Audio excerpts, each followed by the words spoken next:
जरा सोचिए, आप एक ऐसे नामी पत्रकार हैं जो हमेशा ट्रोलर्स के निशाने पर रहते हैं और आप एक ऑनलाइन फिशिंग के जाल में फंस जाते हैं। अब तक तो आप समझ ही गए होंगे कि मैं बात कर रही हूँ निधि राजदान की। निधि को लापरवाह कहने या विक्टिम ब्लेमिंग करने से पहले आप एक बात गांठ बांध लीजिए कि आज के डिजिटल वर्ल्ड में ओटीपी के जमाने में कब किसका अकाउंट हैक हो जाए, कब कौन फिशिंग का शिकार हो जाए, किसी को नहीं पता।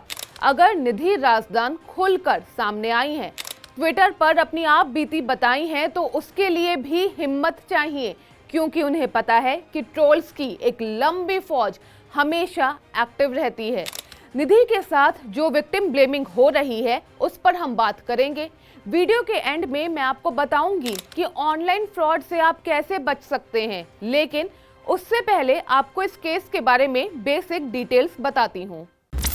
कुछ दिन पहले मार्केट में खबर आई थी कि मशहूर पत्रकार निधि राजदान को हार्वर्ड यूनिवर्सिटी में प्रोफेसर बनने का ऑफर आया है और वो जिस चैनल में पिछले 21 साल से नौकरी कर रही हैं, वहां से नौकरी छोड़कर इस असाइनमेंट को ले रही हैं।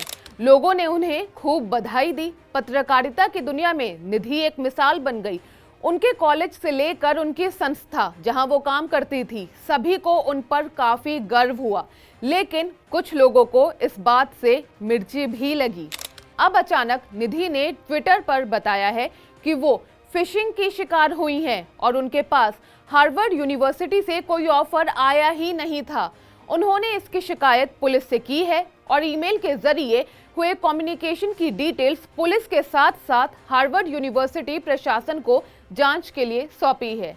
निधि ने ट्वीट करते हुए लिखा, जून 2020 में मैंने ये कहते हुए 21 सालों की नौकरी छोड़ी कि मैं हार्वर्ड यूनिवर्सिटी में जर्नलिज्म के एसोसिएट प्रोफेसर के रूप में ज्वाइन करने जा रही हूँ। मुझे बताया गया था कि मैं सितंबर 2020 में यूनिवर्सिटी ज्वाइन करूंगी। मैं अपने नए असाइनमेंट की तैयारी कर रही थी। इसी दौरान मुझे बताया गया कि महामारी की वजह से मेरी क्लासेस जनवरी 2021 में शुरू होंगी।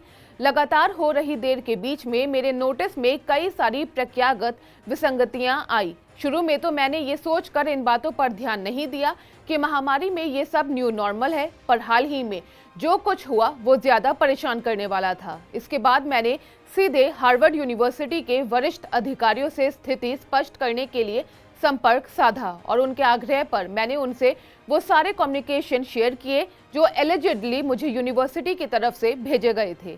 यूनिवर्सिटी का पक्ष जानने के बाद मुझे पता चला कि मैं एक काफ़ी सोफिस्टिकेटेड फिशिंग की शिकार हुई हूँ और दरअसल मेरे पास हार्वर्ड यूनिवर्सिटी से उनके जर्नलिज्म डिपार्टमेंट की फैकल्टी बनने का कोई ऑफर आया ही नहीं था। इस पूरे एपिसोड पर अब सोशल मीडिया पर लोग खूब मजे ले रहे हैं, खूब मीम्स वायरल हो रही हैं।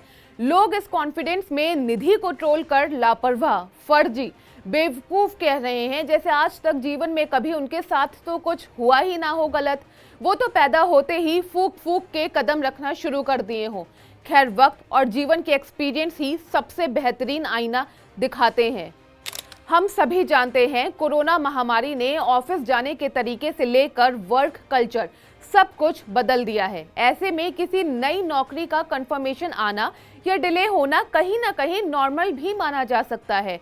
हाँ, मैं बिल्कुल मान रही हूँ कि इन सब चीज़ों को लेकर आपको हमेशा अलर्ट रहना चाहिए। हाँ, मैं ये भी मानती हूँ कि ट्विटर पर अपने बायो में associate professor at Harvard university लिखने से पहले निधि को 100 बातें कंफर्म करनी चाहिए थी। एटलीस्ट हार्वर्ड यूनिवर्सिटी एक बार होकर ही आना था, वहाँ के प्रोफेसर से बात करनी चाहिए थी और ये मानना अब भी मुश्किल है कि कैसे वो इसमें फंसी।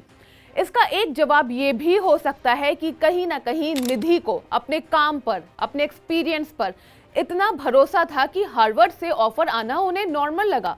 इसके पीछे की कहानी ना आपको पता है ना ही मुझे, लेकिन इस वीडियो के जरिए मैं सिर्फ ये पूछना चाहती हूँ कि अब चूंकि किसी के साथ ऐसा हो गया है तो वहां से सबक लेने की जगह सोशल मीडिया पर विक्टिम ब्लेमिंग करना कितना सही है?